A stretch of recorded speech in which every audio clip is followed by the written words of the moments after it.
Okay, another scary topic to talk about on October 31st.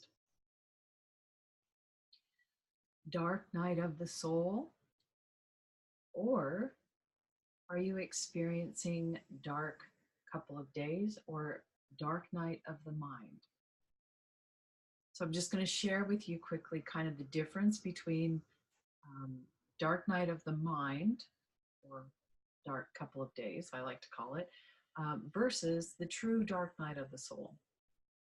And I owe this understanding and clarification to my teacher, Jan Esman, who has some wonderful books on Amazon that really clarify all of this terminology. I highly recommend it. So, really quickly, Dark Night of the Soul happens after my stomach was growling. I hope you didn't hear that. Dark Night of the Soul happens after someone has had their true awakening, their self realization event, where the consciousness within them wakes up to itself, the self revealed itself. And when that happens, a dark night of the soul begins. Talk about that in a second. And usually, and I think I'm not real clear on this. I think for the full dark night of the soul to take place, it has to come with full Kundalini awakening. This is where I'm at. I'm in full dark night of the soul with full Kundalini awakening, which I will share my experiences in other videos. So let's get back to dark days or dark night of the mind. People are experiencing what feels to them like dark night of the soul, this tremendous amount of suffering, but they're doing it from within the ego mind body, the mind body construct. So this is what it looks like. Dark night of the mind looks like a lot of suffering.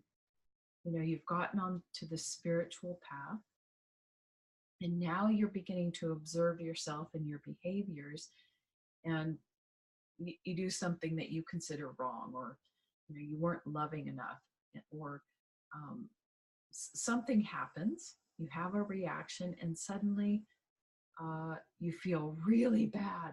And there's all this guilt that comes up and self blame. All of that suffering, that mental talk, is coming from the ego. And it makes you feel really bad because you didn't uh, stay in alignment with the, uh, the spiritual way. So you start beating yourself up. Or you have lots of emotions that come up due to incoming energies, or just whatever. You have emotions that come up and you're feeling sad and all this sort of stuff.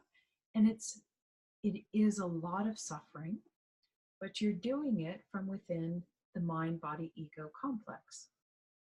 So here's the difference. This suffering, it's really intense, and you're on the couch for a couple of days and you want to, or even a week, and you want to give up the spiritual journey. It may be so bad that you want to check out, you want to commit suicide. There's lots and lots of suffering. I remember I was there. I thought it was terrible. But then what happens is, in a couple of days, you have a nice spiritual experience and you bounce back, right? And then you go along and you're doing just fine and everything's great. And you're like, yay, spirituality. And then you fall short of your expectations and you're back to suffering. This is not dark night of the soul. It is truly, truly a painful experience, but it's the pain is coming from the ego mind itself.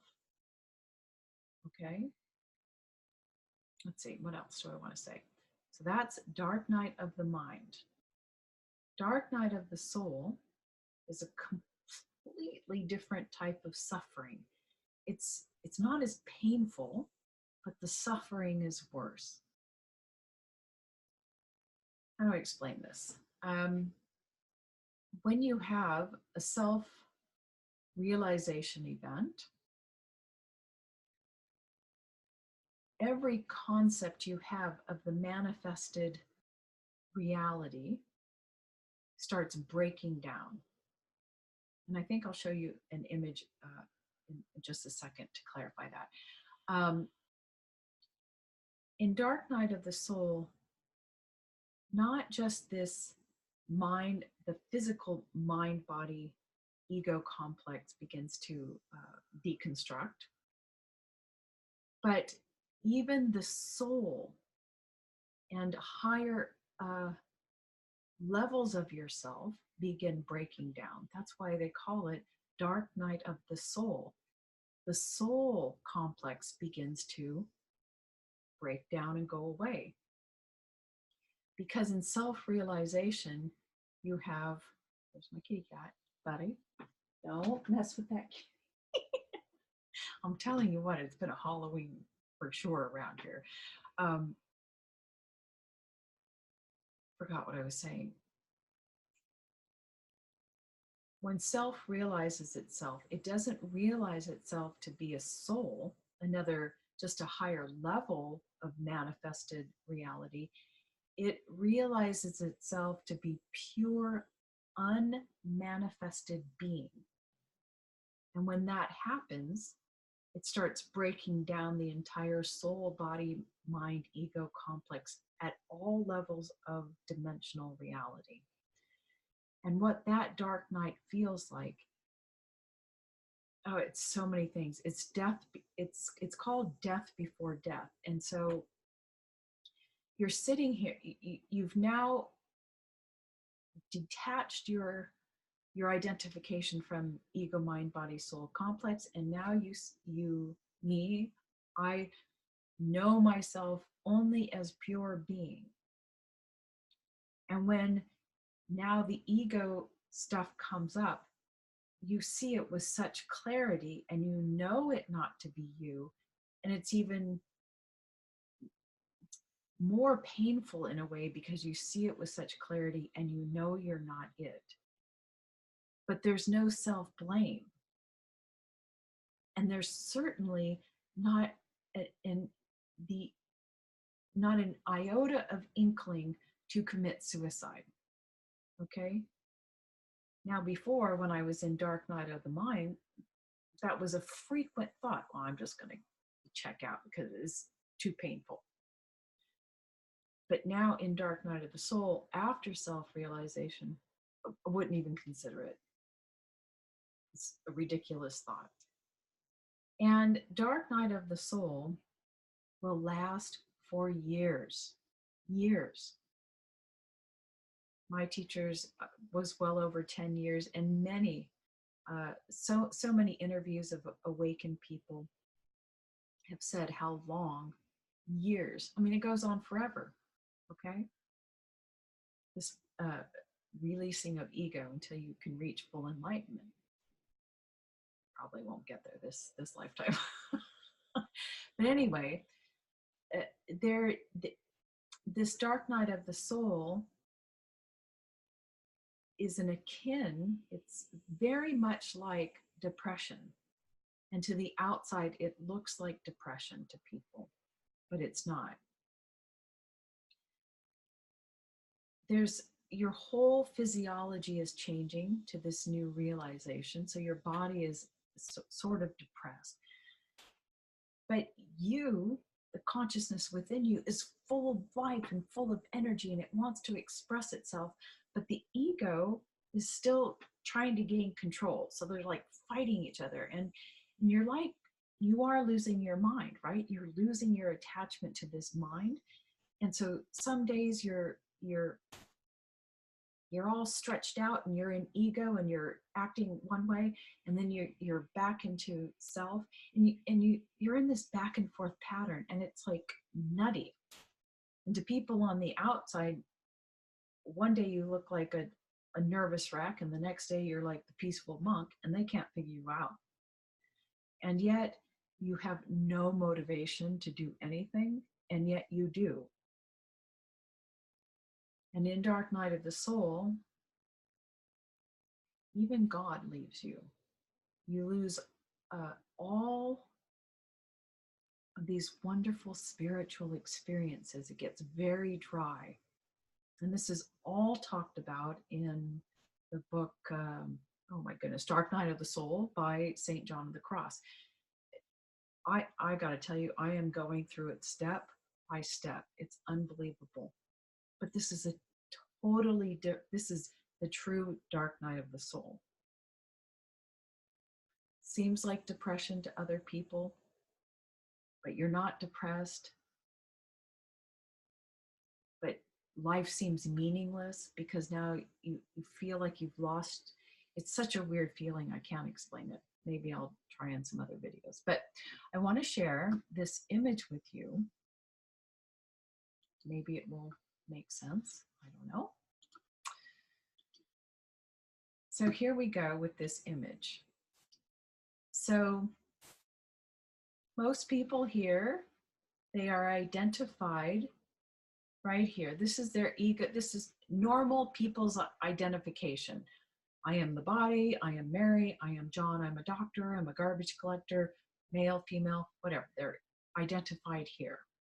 And then you get on the spiritual journey and you become identified with this still manifested reality, but in higher dimensions. Now you're identifying with your higher self, your soul. You're a soul. You recognize you're a soul. Maybe now you're a light worker or a star seed. And this is your whole causal body, soul, higher self complex. It's still a manifested construct. Okay? Then when you have self-realization, you go, oh, you don't go anywhere in manifest, you don't realize yourself in a form of manifested beingness. You go all the way to pure consciousness, pure beingness. All of this down here is an I am this type of beingness. When you self-realize, it becomes a I is. I is everything, everywhere. I'm a verb rather than a thing. Does that make sense? Okay. So everything in self-realization, everything in your constructed, manifested reality begins to break down, and that includes the soul. Okay, so that's why they call it Dark Night of the Soul. And it's a very long death of the ego before the real death of the ego, which then leads you into liberation from the ego. And that can take lifetimes or just many years. Okay, that was a much longer explanation than I wanted, but I hope it was helpful. See you later.